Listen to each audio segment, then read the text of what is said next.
In the Salesforce world, I think the biggest challenge is the lack of clarity and the lack of context that most companies have.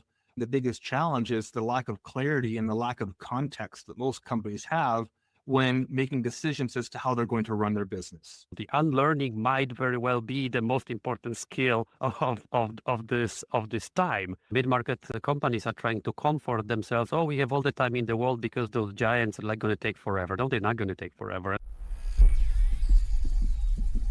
Most companies today are trying to run faster than ever, adopting AI, modernizing systems, integrating new tools, but many are doing it through a business that they cannot fully explain.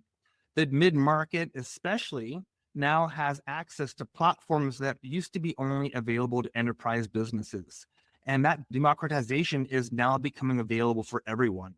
When your system grows faster than your understanding, you don't necessarily gain power, that you lose confidence. So we can assume that the information is omnipresent and computation power is unlimited.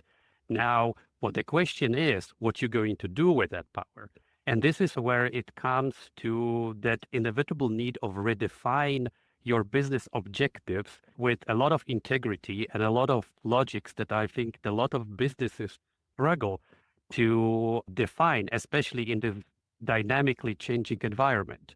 A lot of theorists in this AI or algorithmic leadership time refer to the creativity of the business leaders in terms of redefining their business processes to the specific outcome that aligns strategically with their organizations, right?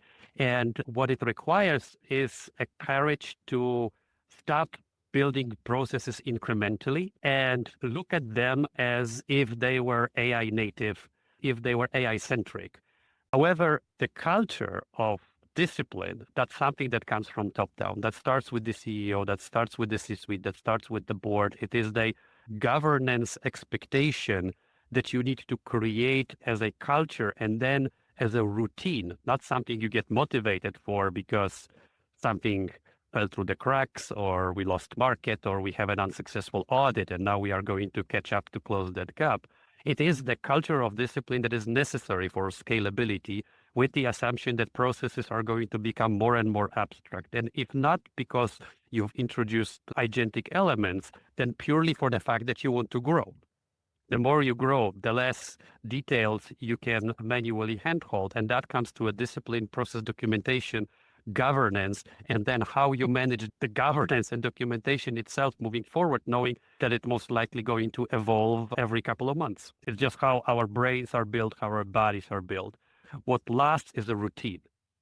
So if you actually want to achieve that goal and any other goal in terms of how you get better, right? How do you get better as a leader in efficient selecting of abundant information or recovering the hidden information to the right result is not going to be to your motivation or through your excitement of a new tool or agentic AI that has been given to you. It comes through the integrity and tenacity, almost, I would say, of your leadership and business pursuit that you turn into routine. You're just going to be doing it a little differently. Yeah.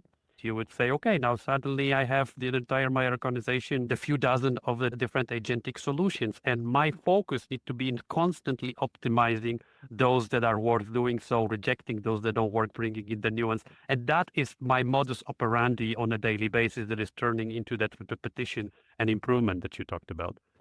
Well, this has been incredibly insightful. And so just one last question. If every CIO that was listening to this could take one step when they come into work on that Monday back after holidays, what do you feel like that first step should be for them to truly get the best impact and outcome for next year?